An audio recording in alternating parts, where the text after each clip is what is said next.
All right, Ryan, welcome to, how many episodes have you been on this podcast? Are we at five? I think I'm at 5 or 6. 5 or 6. This has been such a fun journey with you, and we just finished our Spa CEO Intensive. We are here in Sedona. That's why we've got this really cool set. We wrapped up a really cool day yesterday, and we're here to talk about a really important topic that did come up a bit yesterday, but that's how to get a new provider busy or how to introduce a new service. So what is the process when you've got something new or you've got someone new to really make sure that you're marketing that in the appropriate way? Because it is not, if you buy this big laser, then all of a sudden all of your problems will be solved. Or if you bring in this new provider, then all of your problems are solved.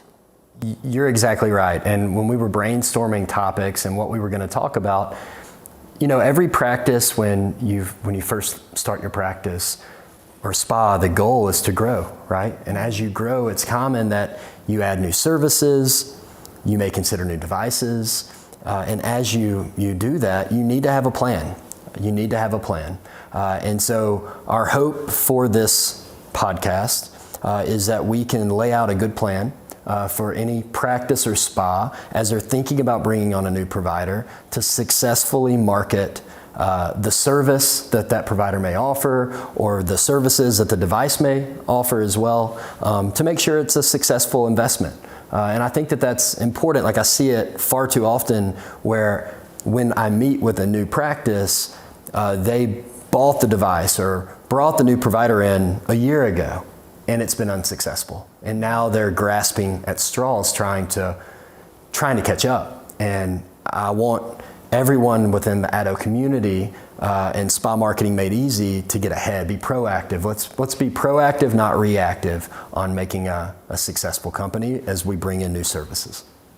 Now, something that we do at PDO Aesthetics is we focus a lot on hosting an event to get a new provider or service going. And we've got a really great process around that. But what I love about HLM is that you guys have all of these additional steps that when you combine these things together, it is such magic. And I learned yesterday that you can even put your events on your Google business profile. So do you want to walk me through some of the steps that you've outlined as far as, you know, the blog post or the profile or all of those different things that you guys are recommending in the digital marketing aspect of it? Sure. We'll start, I like to think about it awareness for the services. And I think what a lot of practices do in the beginning is you just need to make sure that you're communicating to your clients that are coming in the door. You need to make sure you're letting them know as they come in person about the new service or about the new provider, about the new device. And most of the time, spas do a good job of that. That's typically a lot of the times where people may stop, is having signage, collateral. Loop videos, those types of things. That's right. Yeah. And I think that that's pretty natural. So a lot of the things that we'll talk about today are past that point. So we'll start after you've done the awareness or telling people as they come into the practice. You always want to think foundational. So foundation first because I think it's common to think about like, I need to do paid ads. Mm-hmm. And I think that that's great. Like you do need to do paid ads. But if you don't have an appropriate website that you're sending paid ads to or wherever you're sending them to. Or even strong content. So first step is foundation. Let's talk website. You need a service page. I talked about this at the event yesterday. I see it far too often where someone will have one page with all of their services on it. And over time, that can become where you have to scroll and scroll and scroll to look at all. What were you saying yesterday about the percentage of people that are looking at the website on mobile for spa? You guys, your company did a lot of research around this, right? Yeah, we did. We really looked at 2 key data points that as we were preparing honestly for this podcast. One was how many people are coming on mobile devices versus desktop and tablet? What's the percentage on mobile? Which was 74%. 74% of... So your site has to be mobile.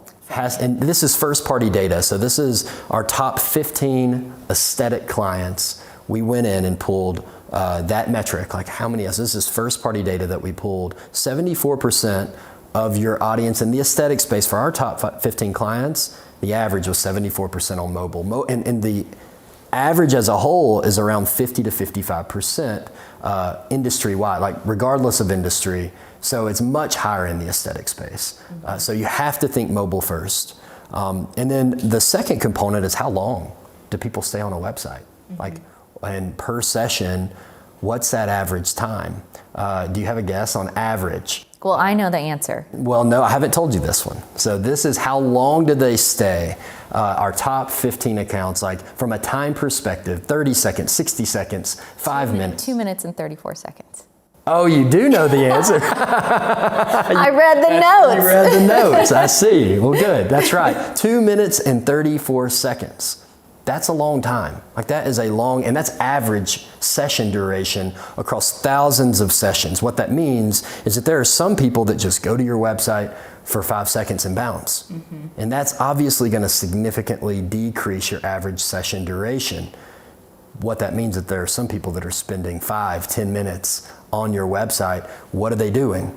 They're digging into the content. So now to bring this back, it's really important that all of your services, especially a new service, you need to have a page dedicated for that service, and you have to have strong content on that service. A lot of times people, especially as you get into more medical services, which a lot of times as practices grow, they may start considering more advanced treatments. As you get into more advanced treatments, people start having more and more questions. So would it be like one page for hydrofacial and one page for microneedling or whatever, something like that? Or would it be like energy-based devices, specialty facials? Like how are we kind of chunking that out? Yeah, no, the first option is the correct one. People do it all the time where they categorize, but when people are searching online, they're not searching in a categorized manner. They're searching in a granular manner. And they're probably not searching energy-based devices. Exactly. I think that's an industry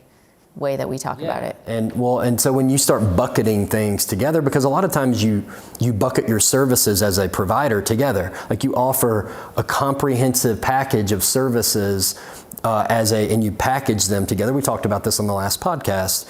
You really need to, that's not how people search. So you have to be found first. And in order to do that, you have to be very granular with your services. So hydrofacial page, because people search hydrofacial provider near me, microneedling provider near me, chemical pill provider near me. You need to have all of those pages broken out with strong content, answering frequently asked questions so that you can be found when someone is researching near your spa. And so that's step one, is like if you, like, and I'll give you the example, a story, because you'd be surprised how often this happens. We meet with our clients on a monthly basis. And this was a month or two ago. We met with someone we had been meeting with every month, and we do biannual sessions where it's, our monthly meeting is 30 to 45 minutes, but biannually we sit down and have a strategy session an hour to an hour and a half long. So it's a longer, more in-depth focused conversation. And in that call, biannual, so 6-month mark, we start to discuss different services, and we realize that this spa owner had added over the past 6 to 12 months 7 or 8 services that we had no clue about. And so we didn't have any pages, we weren't doing any marketing for any of these services, and those services weren't doing well at her spa, not surprisingly. So I think another big step is communication with your team. Like if you're gonna bring on a new service, if you're gonna buy a new device, step one is communicating that to your team, whether that's internal or if that's external, your agency, because your team can help you build out the plan. You're doing a lot of things as an owner, and you're trying to grow the practice. It seems completely understandable knowing what these spa CEOs go through with, the process of purchasing a new piece of equipment or bringing on a new provider, and then we're thinking about how we're going to market it and sell it and all these things. And the website, at least in my mind, the website is one of the last things that I think about, but it's actually one of the things that, when people are searching for it, that's one of the first things that they see.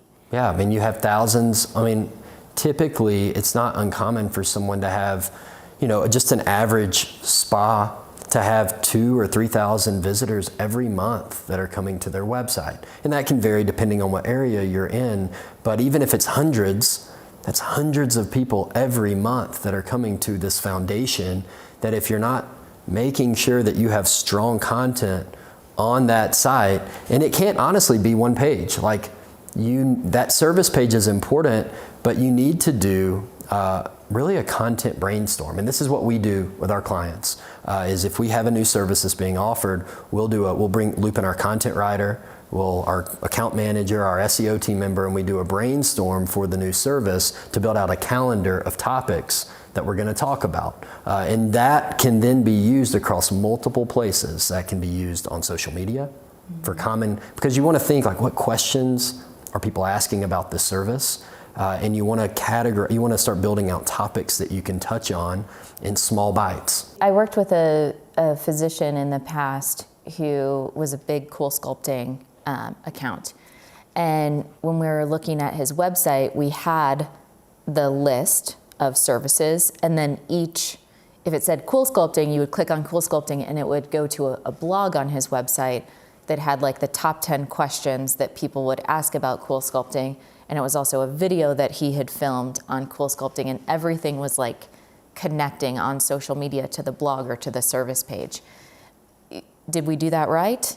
Or are there other pieces that you would kind of put in for someone kind of moving forward to look at taking one piece of content but connecting it to all of these different places?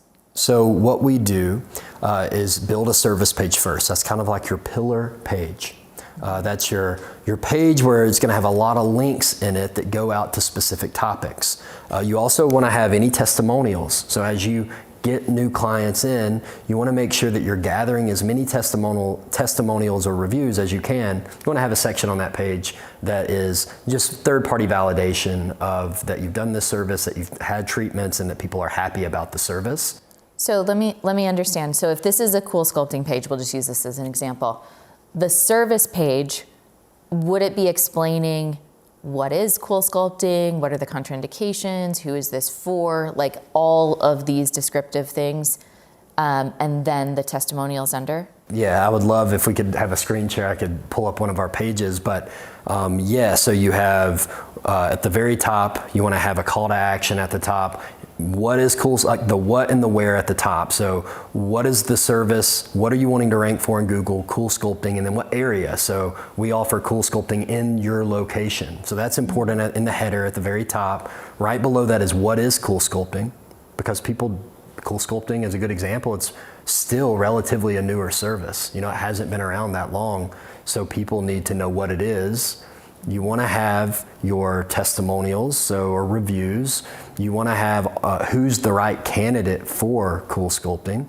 So are you the right candidate? Having specifics about the candidate, and then even what problems does Cool Sculpting solve? So the concerns that it helps fix, laxity in skin, etc. So you have that as well. Call to actions spread throughout, before and after images, which is another, as we're thinking about a way to effectively promote a new service.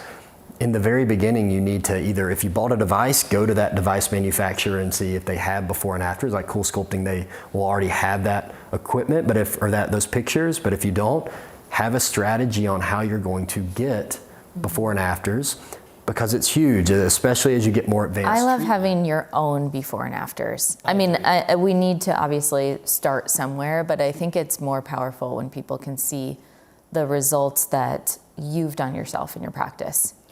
Well, I would almost guarantee that if you're listening to this and you think about the newest service that you have, do you have before and after images on that page? And a lot of times people don't. They shelf it. I'll do this later.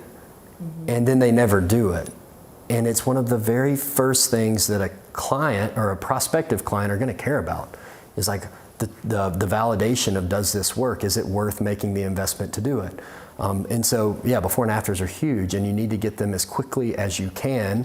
What I recommend is offering a I guess, a special or a promotion where if in the very beginning, because it's a new service, giving someone a better price for the sake of providing and being willing to share before and after images. So it's a great way to launch the service. I do think that you should have a newer kind of pricing promotion in the beginning to get people in the door. And a great way to, I always think you should pair I'll offer this at this discounted rate for something. I think it's important to have the ask for them as well, and a great ask is in exchange for an honest testimonial and letting us use your images for marketing. Yeah, so having the attachment to it of this is why it's a new service, it gets people in the door, but then you're also getting reviews, you're getting images, but thinking about that in the beginning, even before you buy the device or hire the person, you need to have a plan. And that's what the guide does. So we're touching on a few different things in a various manner, but we literally are going to have it broken out where it's step 1, think about this, step 2, and kind of work down the list so that you could print it out, you could sit down and literally work with your team and say, all right, how are we going to knock these things out? And that's really the hope. And we'll have a link for everybody to download that because it is a lot when you're listening.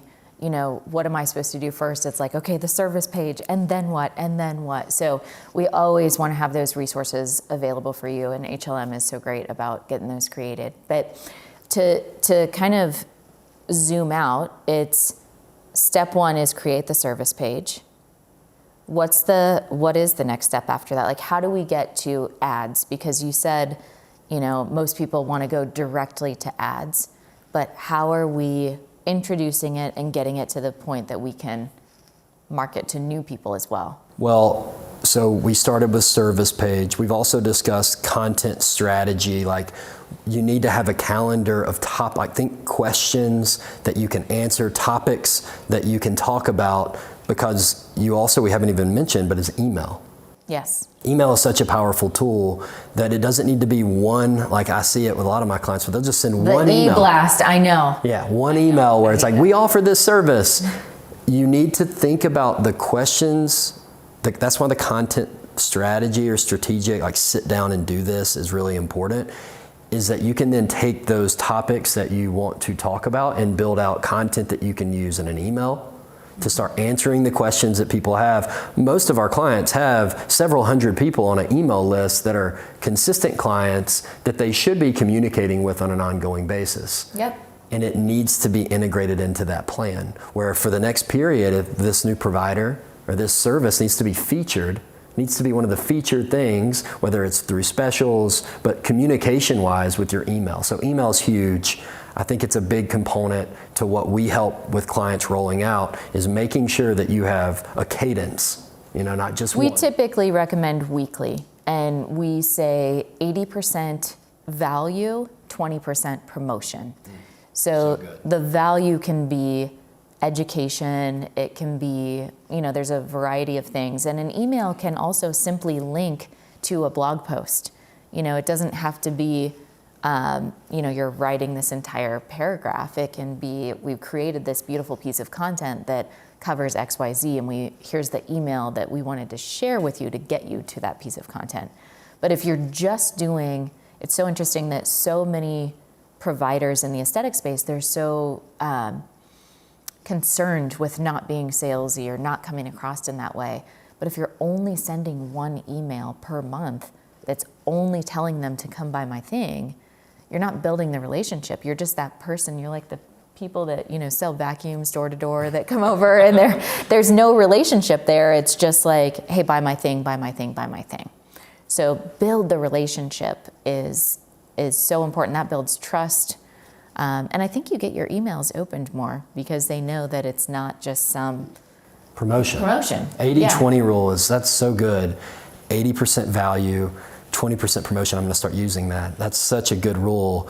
But you can, if you focus, when you focus on value, you can use that in multiple places. Like you can use it on an email. Social. And that's when I say content strategy or content calendar. That's really what I'm thinking about, is you need the hub of the value, the 80% value broken out so that you can then start using it in email, on social, on blog posts, like that email that you write, it's such an easy, like use that same piece of content and transfer it over to a blog. If people are asking you a question that you're now answering with this value, this 80% value, they're also searching that question. And if you put it on your website can then start to become a store of value. You can be a thought leader in your local community. So then you write the blog, you can then go back to your service page. That question that you answered, maybe in the FAQ section on that service page, you could link that blog directly on your service page so that your service page starts to become that pillar page where it's linking out to all of the different value, like questions that you're answering, that you're also emailing and you're also posting about. It's kind of all a part of the collective strategy. And I would love to ask you, because you mentioned it and I didn't think about it when I was preparing, but an event. I know that you are experienced in helping show someone how to throw an effective event. Is it common that someone brings on a new provider? Is that a sign that maybe we should consider an event? Absolutely. Yeah, and there's a whole part of our strategy. We do, it's 3-3-3-3. So we do we do email sequence 3 weeks before, and then we do 3 reels, 3 feed posts, and 3 story posts per week for 3 weeks prior to the event. So content around that is all extremely important. And when you launch a new provider, you're hosting some sort of special event. The new provider is performing those services, and then you're selling packages that will be booked with that new provider. So it's a really great way to introduce somebody new, get them to meet a lot of the patients in your practice, and then get them booked out for the next couple months, because our goal is that every provider is paying for themselves within the first 90 days. They may not be profiting yet, but they need to be covering their own payroll and the consumable cost, the overhead, for what they're actually costing the practice. That's so valuable. Like having that plan that you do, that's such a valuable asset that I think a lot of people don't. But I feel like coupling it with what you guys are doing is really, taking it to the next level. Yeah, and that's why we wanted to build the guide, is that as I'm talking through this, like I'm sure that everyone that's listening to this podcast, it's a little overwhelmed. It's a lot of things. And so I believe it will be valuable to have a place that puts all the things on there so that you may not be able to do everything. But just one step at a time. That's just right. one step at a time. Even if you can only do the first thing on there, you're that much closer. You're that much better. Even if you just get the service page, because it is a lot to operate a business. It is a lot to they call it growing pains for a reason, right? You've got to extend yourself and really push yourself to your edges to be able to continue to grow. And that was something that came up at our event yesterday, is so many of the attendees, we had 50 spas there, they were saying, I feel like I belong and I feel normal because I realize that entrepreneurs are not a normal breed and I've found my people, and it's so to be around people that really have that understanding of the multitasking and the kind of devotion to their business of always learning and growing.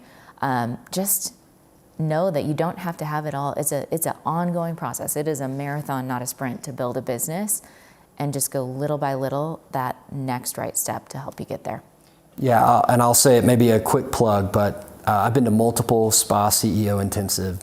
If you haven't gone, I highly encourage you to go. It's so valuable. I've seen so many people, even just yesterday, multiple people said, I almost didn't go, or I almost canceled multiple times, but now I'm here and I did it, and I'm seeing so much value from it. Coming together as a community is so powerful, and being able to discuss what works, what doesn't work, those feedback loops is so powerful. So the Spa CEO Intensive, if you haven't gone to one, you should go. Well, thank you for that, Ryan. Let's tell everybody where they can find you, follow you. We've got the link to the guide below this, so you can download it there. But what's the best way to get in touch with you? Yeah, so High Level Marketing is the company that I work for. They're in that same section where you can gather the link to the guide. You also can just book a call with me. It goes directly to my calendar. I've said this many times, but I'm open to meet with anyone that's willing to give me their time. I'm willing to give you mine at no charge. Let's take a look. Let's do an audit. Let's see where we can help. I'm more than happy to connect. So you can find my calendar in the link below. All right. Thank you guys so much. I hope you found value in this episode, and we will catch you on the next episode.